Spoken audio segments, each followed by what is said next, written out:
अत्यंत खडतर आणि कठीण समजल्या जाणाऱ्या सनदी लेखापाल म्हणजेच चार्टर्ड अकाउंटंट परीक्षेत नाशिकच्या सर्वसामान्य कुटुंबातील अथर्व बिरारी याने घवघवीत यश मिळवलंय.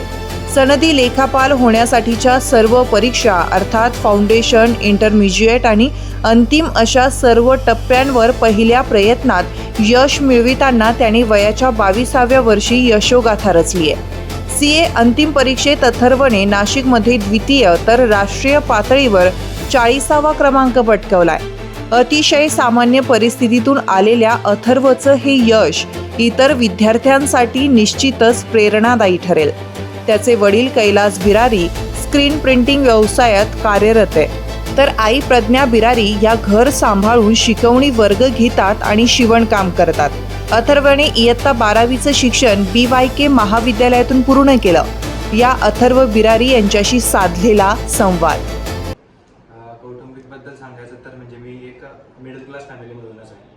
माझे वडील स्क्रीन प्रिंटिंगचा बिझनेस करतात. आई घरातल्या घरात वेगवेगळे म्हणजे बिझनेस करते, जसं टेलरिंगचं झालं, तिचं पार्लरचं झालं. तर असे घरच्या घरी आमचे छोटे बिझनेस आहे. मिडल क्लास फॅमिलीज म्हणता येईल त्याच्यामुळे आहे.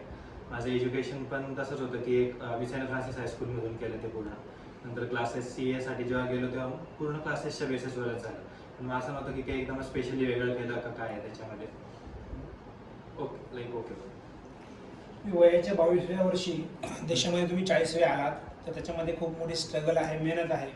तर नेमकं तुम्ही कुठलं ध्येय आणि हे कधी ठरवलं होतं की तुम्हाला ही परीक्षा पास करायची किंवा हेच अचीव करायचं? ॲक्च्युली हा एक असा प्रश्न आहे की म्हणजे मला भरपूर येतो हा प्रश्न, आणि मला पण थोडं नवल वाटतं, कारण CA करायचं हे माझं स्कूलमध्ये असताना डिसाईड होऊन गेलं होतं. आता तेव्हाच्या माझा विचारसरणी खूप वेगळी होती की तेव्हा मी नुकतंच नवीन ऐकलं की CA केल्यावर आता CAचे साईनला इतकं महत्त्व असतं, इतकी रिस्पेक्ट असते, इतके पैसे भेटतात, मेन म्हणजे व्हॅल्यू खूप आहे साईनला. तर तेव्हापासून मला ते फॅसिनेटिंग खूप झालेलं होतं की हा कोर्स काहीतरी वेगळं देऊ शकतो आपल्याला. तर तेव्हापासून एक इच्छा निर्माण झाली. तेव्हापासून मग त्या हिशोबाने मी काम करायला लागलो की आपल्याला आता पुढे जाऊन ह्या फील्डमध्ये यायचं. आणि वयाच्या 22व्या वर्षी होणं म्हणजे हे तर खरंच माझ्यासाठी पण खूप मोठी गोष्ट आहे की इतक्या लवकर हे माझं पूर्ण झालं हा कोर्स आणि मी करू शकलो होतो व्यवस्थित. पण याच्यामागे असं होतं की हे एक मोटिवेशन आधीपासून येऊन गेलेलं होतं की आपल्याला स्वतःसाठी काहीतरी करायचं आहे, आपल्या फॅमिलीसाठी काहीतरी करायचं आहे, आणि जर हे ठरवलंय तर हे पूर्ण करायचं आहे, इतकंच मनात होतं. आपण ध्येय ठरवतो, पण ध्येयासाठी आपल्याला एखादा मार्गदर्शक लागतो किंवा गुरु लागतो. तर तसं तुम्ही तुमच्या आयुष्यामध्ये कुणी होतं का? एखादे शिक्षक असतील किंवा फॅमिलीमधली कुणी पर्सन असेल? CA मध्ये यायच्या अगोदर असं कोणीच नव्हतं की जो मला इन्स्टंटली लगेच असं गाईड करू शकेल. म्हणजे माझ्या मावशीचे हस्बंड CA आहेत, त्यांच्याकडून मला याचा बॅकग्राऊंड समजलं होतं याचं पूर्ण CA मध्ये कसं असतं काही. पण ज्या वेळेस मी खरंच इकडे CA फाउंडेशनमध्ये उतरलो त्यावेळेस माझे ते जे पहिले सर होते अतुल आचाळे म्हणून होते, तर मग त्यांनी मला सगळ्यात पहिलं मार्गदर्शन दिलं CA मध्ये की कसं असतं, काय असतं, आपण किती स्टेजेसमध्ये पूर्ण करू शकतो हे तिथून. आणि मग तसं करत करत एक टप्पा जसं पुढे करत गेलो तर CA इंटरमध्ये वेगळे शिक्षक भेटले, त्यांच्याकडून मला मार्गदर्शन भेटलं. पण सगळ्यात मोठं म्हणजे मला जेव्हा मी ऑफिस जॉईन केलं CA उल्हास बोलसन कंपनीमध्ये, तर त्यावेळेस माझ्या सिनियर्सकडून उल्हास सरांकडून, नंतरून CA जयेश देसले त्यांच्याकडून, आणि माझे जेवढे पण कलिग्स आहेत त्यांच्याकडून खूप सगळे डेटा इनपुट्स भेटत गेले. अभ्यास कसा करायचा, काम कसं करायचं, वेगवेगळ्या प्रकारे शिकू कसं शकतो, हे सगळे इनपुट्स मला त्यांच्याकडून भेटत गेले. सो एक मोठा वाटा त्यांच्याकडे की त्यांनी मला इतकं चांगलं मार्गदर्शन दिलं, त्याच्यामुळे लवकर झालं आणि चांगल्या पद्धतीने होऊ शकलं माझं. 10वी नंतर किंवा 12वी नंतर तुम्ही कशा पद्धतीने तयारी केली हे सांगितलं तर ज्यांना बनायचं त्यांना थोडा फायदा होईल. ओके, तयारी म्हणजे आता 11th मी कॉमर्स सिलेक्ट केलं, आणि कॉमर्स 11thचं हाफ इयर झाल्यानंतर मी CA फाउंडेशन चालू करून दिले होते क्लासेस त्याचे. सो 11thचं हाफ इयर, 12thचं एक फुल इयर, आणि मग 12thचे बोर्ड एक्झाम झाल्यानंतर मी CA फाउंडेशनला अपीयर झालो.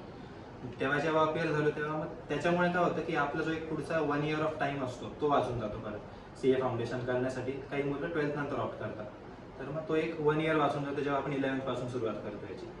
ते झालं, आणि CA फाउंडेशन नंतर इमिजिएटली CA इंटरमिजिएट जी सेकंड स्टेज असते त्याचा अभ्यास 1 वर्षासाठी, 1 वर्ष त्याला सफिशियंट होऊन जातो जर प्रॉपरली क्लासेस केले वगैरे तर मग 2021च्या नोव्हेंबरमध्ये माझं CA फाउंडेशन झाल्यावर इमिजिएटली नोव्हेंबर 2022 मध्ये मी CA इंटरमिजिएट देऊ शकलो. त्याच्यामुळे 1 वर्षात पूर्ण क्लासेस केले आणि नोव्हेंबर 2022 मध्ये CA इंटरमिजिएट मी पास झालो. असं CA इंटरमिजिएट पास झाल्यानंतर तर मग एक ते आहे की आता काही मुलांना अटेम्प्ट लागतं याच्यामध्ये, तर मग त्यांच्या केसमध्ये थोडं डिफिकल्ट होऊन जातं की बोथ ग्रुप्स क्लिअर करण्यानंतरूनच ते आर्टिकलशिप सुरू करू शकतात. पण माझ्या केसमध्ये तसं नव्हतं, माझे बोथ ग्रुप्स होऊन गेले होते. सो मी इन्स्टंटली जानेवारी 2023 पासून आर्टिकलशिप सुरू करून टाकली जी माझी होती 3 इयर्सची. आता न्यू रूल्सनुसार ते 2 इयर्स झाले, ती आता थोडी वेगळी परत गोष्ट. माझी 3 इयर्सची आर्टिकलशिप मी तेव्हा सुरू करू शकलो लगेच. लवकर सुरू केल्यामुळे असं झालं की माझा तो टाइम स्पॅन लवकर संपू शकला. मला लिव्हज घेता आले व्यवस्थित ऑफिसवरून. लिव्हज घेतले तर त्याच्यामुळे माझा अजून जो घरी सेल्फ रिव्हिजनसाठी जो टाइम आहे तो मला अजून व्यवस्थितपणे भेटू शकला. आणि सगळेच फॅक्टर्स मग एक सोबत आल्यावर मग हे CA फायनलचा रिझल्ट मग तो रिफ्लेक्ट होतोच आहे त्याच्यामध्ये. असं देशामध्ये साधारणपणे किती टक्के CA फायनलचा रिझल्ट असतो आणि तुम्ही अभ्यास हे तुमचं ध्येय साध्य करण्यासाठी तुम्ही दररोज किती तास अभ्यासाला दिले? रिझल्टचं जर आपण बोलायला गेलो तर आता जो Jan 26चा रिझल्ट आला त्याच्यामध्ये आता ग्रुप्स असतात, ग्रुप 1 ग्रुप 2 आणि बोथ ग्रुप्स. तर ग्रुप 1 देणारे 21% मुलं पास झाले, ग्रुप 2 देणारे 9%, पण ज्यांनी बोथ ग्रुप्स दिले ते फक्त 10% पास होऊ शकले. म्हणजे नॉर्मल आपण जर ॲव्हरेज बघितला तर दर अटेम्प्टला on an average 11,500 to 12,000 chartered accountants बनतात. पण हा अटेम्प्ट म्हणजे मी सांगेल की आता जेवढं मी एक्सपिरियन्स केला आणि अगोदरचे पेपर बघितले थोडा ऑन अ डिफिकल्ट साईड होता हा यावेळेसचा. आणि त्याचा रिझल्ट पण तसा आहे की यावेळेस फक्त 7,570 CA चार्टर्ड अकाउंटंट्स बनू शकले या अटेम्प्टला. असं जर अभ्यासाचं बोलायला जर आपण गेलो तर मग मी असं होतं की मी थोडं लवकर अभ्यास सुरुवात केली होती याची. काही मुलं असतं की ते अप्रॉक्स 7 to 8 months रेस्ट घेतात आणि त्याच्यानंतरून अभ्यास सुरू करतात. पण मग माझं असं होतं की जर माझं 2 वर्षाने जर पेपर आहे तर मग आता मला अप्रॉक्स 2.5 year तरी भेटले पाहिजे. म्हणजे जर नोव्हेंबर म्हणजे आता असं होतं की नोव्हेंबर 2025ला आधी अटेम्प्ट शेड्यूल्ड होता आमचा, पण तो पुढे स्किप झाला ती आता ते रिसेंट गोष्ट. पण 2023मध्ये जेव्हा होतं तर तेव्हाच मी मिड 2023मध्ये आता स्टडी सुरू केला. त्याच्यामुळे असं झालं की माझे जे सब्जेक्ट्स आहेत ते लवकर होऊ शकले आणि सब्जेक्ट्स लवकर झाल्यामुळे शेवटी माझा जो रिव्हिजनचा टाईम आहे तो अप्रॉक्स 4 to 5 months मला रिव्हिजनसाठी भेटू शकले. तो त्याचा एक भरपूर मोठा इम्पॅक्ट पडतो, जो समजून येत नाही. पण जेवढे रिव्हिजन होऊ शकले ते रिव्हिजन झाल्यानंतर जेव्हा आपण मॉक टेस्ट देतो सो त्याचा इम्पॅक्ट तो फायनल पेपर्सवर येतो. त्याच्यामुळे कॉन्फिडन्स बूस्ट होऊन गेला आता भरपूर. मोबाईल किंवा सोशल मीडिया आपल्या जीवनाचा अविभाज्य भाग आहे, तर त्याचा वापर तुम्ही सकारात्मकतेने कसा केला? असं मी आता हे तर नाही म्हणणार की मी पूर्णपणे सोशल मीडियापासून लांब राहिलो त्या पिरियडमध्ये. कारण जेव्हा आपण 10 to 14 hours एक स्टडी शेड्यूल बनवलेलं राहतं तर त्याच्यामध्ये असं होऊन जातं की कंटिन्यू अभ्यास करण्यामुळे आपलं माइंड थकून जातं त्या गोष्टींमध्ये. सो एक थोडासा वेगळा टाइमपास असणं ते पण एक गरजेचं आहे, कारण आपण त्याच्याने रिफ्रेश होतो, नवीन मोटिवेशन भेटतं. की असं नाही वाटत की आपण तेच ऑन अ लूप चालू आहे आपलं. तर त्यासाठी सोशल मीडिया एक चांगलं आहे. पण मग एवढं मी सांगू शकतो की त्याच्यावर जो टाइम रिस्ट्रेंट आहे तो टाकणं भरपूर महत्त्वाचं आहे. कारण सोशल मीडिया एक अशी गोष्ट आहे की जे आपण विचार करतो 5 मिनिटं वापरू, 10 मिनिटं वापरू, पण ते 5 आणि 10 मिनिटं कधी 1 तास बनून जातात हे समजून येत नाही. सुरुवातीच्या काळामध्ये जेव्हा माझं असं व्हायला लागलं त्यावेळेस समजलं की यापासून थोडं लांब राहणं गरजेचं आहे. सो त्यावेळेस मी एवढं ठरवलं होतं की जेव्हा आपण ब्रेक घेणार आहे तर त्याच्यामध्ये मी 10 मिनिट्स स्ट्रिक्टली 10 मिनिट्स फक्त वापरू शकेल जास्तीत जास्त, किंवा न वापरलेलं तर उलट चांगलं की मोबाईल वापरण्यापेक्षा उलट घरातल्यांसोबत बोलून घेतलं, कुठे बाहेर राऊंड मारून आलो, वॉक करून आलो तर ते जास्त इम्पॅक्टफुल राहतं जेव्हा मूड रिफ्रेश करण्यासाठी. सो सोशल मीडिया मी तर असंच म्हणेल की पूर्णपणे जर बंद नसेल होत तर मग टाइम रिस्ट्रेंट टाकणं महत्त्वाचं आहे त्याच्यावर. कारण त्याच्यामध्ये डिस्ट्रॅक्शन म्हणूनच सोशल मीडिया काम करतं. ते आपण किती जरी रिफ्रेशिंग म्हटलं तरी टाइम पिरियड भरपूर कन्झ्युम होतं त्याच्यामध्ये आपलं. CAची एक्झाम खूप टफ मानली जाते, तर जे मुलं या क्षेत्रामध्ये नव्याने येऊ इच्छितात त्यांच्यासाठी तुम्ही काय मेसेज द्याल? पहिलं तर असं आहे की आपण जर सोशियली बघितलं तर सगळ्यांचं म्हणणं हेच आहे की CA भरपूर अवघड आहे आणि सगळ्यांच्या मनात ती भीती असते या कोर्समध्ये येताना की नाही खरंच अवघड आहे, आपल्याकडून होईल का नाही हा कोर्स. तर ह्या भीतीबद्दल मी एकच सांगू शकेल की CA ही 3 स्टेप प्रोसेस आहे, फाउंडेशन, इंटरमिजिएट अँड फायनल.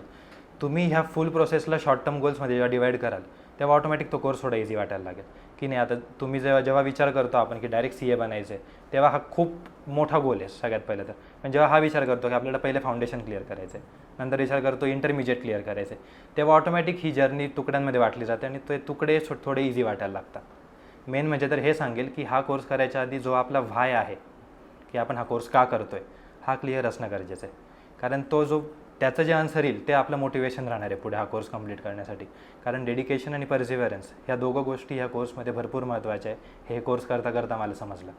तर नवीन मुलांसाठी पण मी हेच सांगू शकेल की डायरेक्ट पूर्ण मोठं टेन्शन न घेता या जर्नीला छोट्या छोट्या तुकड्यांमध्ये वाटून त्याच्याकडे त्या दृष्टिकोनाने बघा. तुमची अचिव्हमेंट किंवा ध्येय काय असेल? यापुढे तर आता माझा विचार आहे की कॉर्पोरेटमध्येच मी आता जॉबसाठी अप्लाय करणार आहे की आता त्याच्यामुळे जे हे अगोदरपासून होतं की जेव्हा CA बनू की त्याच्यानंतरून आपल्याला कॉर्पोरेट्समध्ये जायचं आहे. त्या हिशोबानेच माझी वाटचाल होती आधीपासून, या हिशोबानेच माझी विचारसरणी होती. तोच विचार आता पुढे मी आणणार आहे अंमलात. प्रिंटिंग व्यावसायिक आहात, तर तुमचा मुलगा CA झाला आहे आणि देशामध्ये 40वा आला आहे, तर एक वडील म्हणून तुमच्या नेमक्या काय भावना आहेत? भावना तर फार म्हणजे व्यक्त करण्याच्या हेच आहे. पहिले मला रिझल्ट ऐकला तर डोळ्यातनं पाणी यायला लागला, कारण आम्ही नवरा बायकोने जे काही कष्ट केले त्याचं फार मोठं फळ अथर्वने आम्हाला दिले. आमच्या कष्टाचं फळ मिळालं आम्हाला आणि त्यांनी करून दाखवलं, तेच अचीव केलं जे त्यांनी ठरवलेलं होतं. एक पालक म्हणून तुम्ही त्याला कशा प्रकारे सपोर्ट केला? सपोर्ट म्हणजे त्याचा पूर्ण अभ्यासावर लक्ष केंद्रित राहील, त्याच्यासाठी घरातलं वातावरण शांत ठेवणं, त्याला डिस्टर्ब होणार नाही या दृष्टिकोनी, आणि त्याला जे लागेल ते आम्ही पुरवत गेलो.